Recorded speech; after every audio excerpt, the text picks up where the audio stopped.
திருச்சிற்றம்பலம். இன்றைக்கி நம்ம திருநீலநக்க நாயனருடைய வரலாறு தெரிஞ்சுக்கலாமா? சாத்தமங்கை அப்படின்ற ஒரு ஊரில் அந்தணர் குலத்தில் திருநீலநக்க நாயனர் பிறந்தார்.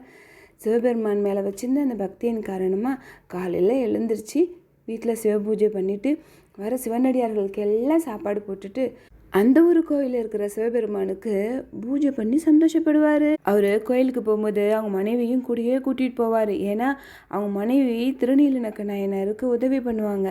அபிஷேகம் பண்ணும்போது அபிஷேக பொருள் எல்லாம் அவங்க தான் எடுத்து எடுத்து கொடுப்பாங்க. அப்புறம் அவங்க கொடுக்க திருநீலநக்க நாயனார் வாங்கி சிவபெருமானுக்கு அபிஷேகம் பண்ணுவார். ஒரு திருவாதிரை நாள் அன்னைக்கு காலையில் எழுந்திரிச்சு வீட்டில் சிவபூஜை முடிச்சுட்டு சிவனடியார்களுக்கு எல்லாம் சாப்பாடு போட்டுட்டு அவங்க மனைவியை கூப்பிட்டுட்டு திருநீலநக்க நாயனார் கோயிலுக்கு போனாரா.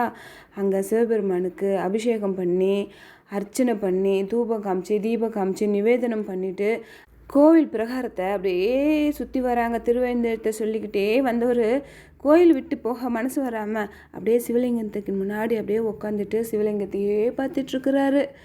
அப்போ சிவலிங்கத்தின் மேலேருந்து ஒரு சுதை சிலந்தி என்ன பண்ணுச்சுன்னா தொப்புன்னு சிவலிங்கத்தின் மேலே விழுந்துதா.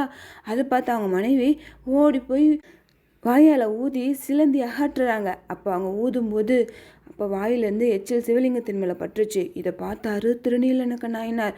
உடனே அவருக்கு கோவம் வந்து அவங்க மனைவியை பயங்கரமாக திட்டுறாங்க. என்ன பண்ணிகிட்ருக்க நீ? கொஞ்சமாவது அறிவு இருக்குதா? எதுக்கு இப்படி நீ சிவலிங்கத்தின் முன்னாடி ஊதிட்டு இருக்க? அவன் வாயிலேருந்து எச்சி சிவலிங்கத்தின் மேலே பட்டுச்சு தெரியுமா? அந்த சிலந்தியை நீ அகற்றணுன்னா வேறு வகையில் அகற்றிருக்கலாம்ல. ஏன் இப்படி பண்ண? உன்னை எனக்கு பிடிக்கவே இல்லை. நீ என் கூட இனிமேல் வாழவே வேணாம். நீ இனிமேல் வீட்டுக்கே வராத அப்படின்னு சொல்லி அந்த அம்மாவை திட்டிட்டு அவங்க மட்டும் திருப்பி பரிகார பூஜை பண்ணுறேன்னு பண்ணிவிட்டு அப்புறம் சிவபெருமானுக்கு திருப்பியும் பூஜை பண்ணிவிட்டு மன கஷ்டத்தோடு வீட்டுக்கு போயிடுறாரு. அவங்க மனைவியும் நம்ம கணவர் நம்ம வீட்டுக்கு வர வேணான்னு சொல்லிட்டாரு, நம்ம எப்படி போகிறதுன்னு சொல்லிட்டு வீட்டுக்கே போகாமல் கோயிலே இருந்தாங்க. திருநீலநக்க நாயனர் இரவு தூங்கினதும் சிவபெருமான் திருநீலநக்க நாயனருடைய கனவுல போய் நீயும் உன் மனைவியை திட்டின, அவங்க எவ்வளோ என் மேலே அன்பாக அந்த சுதை சிலந்தி மேலே விழுந்ததும் ஊதுனாங்க தெரியுமா? குழந்தை மேலே சிலந்தி விழுந்த உடனே அம்மா ஒடியாந்து ஊதுவாங்களே, அவ்வளோ அன்பு, தாய் அன்பு அவங்கக்கிட்ட இருக்குது. அவங்க ஊதின இடத்த தவிர மற்ற இடம்லாம் எப்படி கொப்பில் வந்துருச்சு பாரு. நான் எப்போவுமே என்னோடய அடியார்களுடைய அன்பை தான் நினைப்பேன் பெருசாக, மற்றது எதுவுமே பெருசாக நினைக்க மாட்டேன். நீ நினைக்கிறது தப்பு அப்படின்னு சொல்லிட்டு மறைஞ்சு போயிட்டாரு. திருநீலநக்க நாயனார் சிவபெருமான் கனவுல வந்தவுடனே ரொம்ப சந்தோஷப்படுறாரு. இறைவன் நம்ம கனவுல வந்துட்டாரு அப்படின்னு. சரி, நம்ம மனைவியை திட்டினது தப்பு தான், நம்ம காலையில் எழுந்திரிச்சு போய் மன்னிப்பு கேட்டு மனைவியை வீட்டுக்கு கூட்டிகிட்டு வந்துடலாம் அப்படின்னு சொல்லிட்டு காலையில் விடிஞ்சதும் கோயிலுக்கு போய் பார்த்தா அவங்க மனைவி கோயிலே உட்காந்துருக்காங்க. அப்புறம் திருநீலநக்க நாயனார் அவங்க மனைவியிட்ட மன்னிப்பு கேட்டாங்க.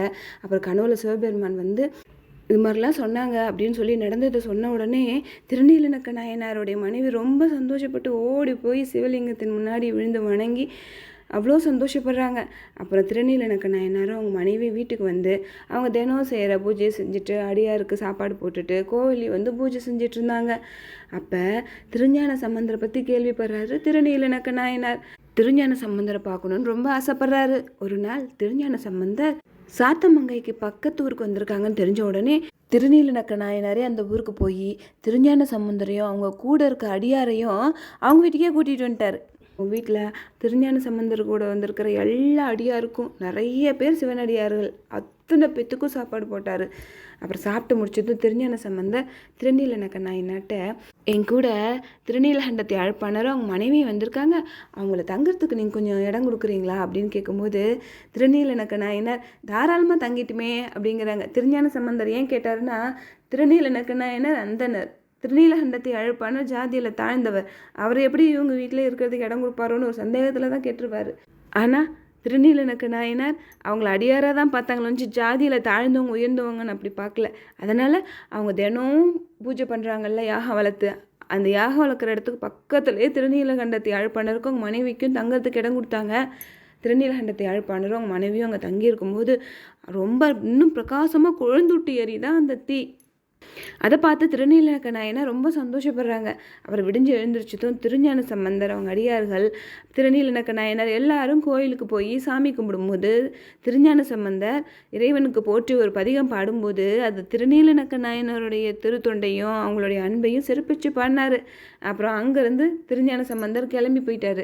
ஆனால் திருநீலநக்க நாயனாருக்கு திருஞான சம்பந்தர் மேலே ரொம்ப அன்பு இருந்ததுனால திருநீலநக்க நாயனார் திருஞான சம்பந்தர் எங்கேயாவது பக்கத்தில் வந்திருக்காருன்னு தெரிஞ்சாவே போய் அவர் கூட கொஞ்ச நாள் இருந்துட்டு தான் வருவார். அப்படி தான் திருப்புகலூருக்கு திருஞான சம்பந்தர் வந்திருக்க செய்தி கேட்ட உடனே திருநீலநக்க நாயனார் அங்கே போய் முருகநாயனாருடைய மடத்தில் கொஞ்ச நாள் தங்கி இருந்துட்டு தான் வந்தார்.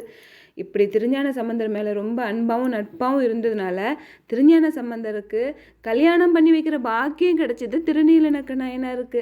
அப்போ கல்யாணம் பண்ணி வைக்கும் பொழுது அந்த கல்யாணத்தன்னைக்கு சிவபெருமான் ஒரு ஜோதியாக தோன்றி அந்த கல்யாணத்துக்கு வந்திருந்தவங்க எல்லாத்தையும் அந்த ஜோதி உள்ள இரண்டரை கலக்க செய்தார்ல, அதில் திருநீலநக்க நாயனாரும் அவங்க மனைவியும் ஒருத்தவங்க. வைகாசி மாதம் மூல நட்சத்திரத்தன்னைக்கு திருஞான சம்பந்தர் கல்யாணத்தன்னைக்கு சிவபெருமானுடைய திருவடி நிழல் அடைஞ்சிட்டாரு திருநீலநக்க நாயனார். வைகாசி மாதம் மூல நட்சத்திரத்தன்னைக்கு தான் திருநீலநக்க நாயனாருடைய குரு பூஜை.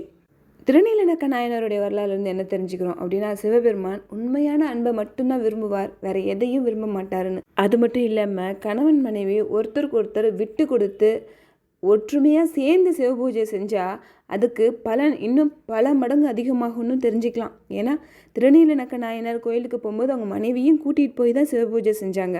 அவங்க மனைவி சிவலிங்கத்தின் மீது விழுந்த அந்த சுதை சிலந்தி சிவலிங்கத்தை கடிச்சிடுமோ அப்படின்னு சொல்லிட்டு தான் ஓடி போய் ஊதுனாங்க.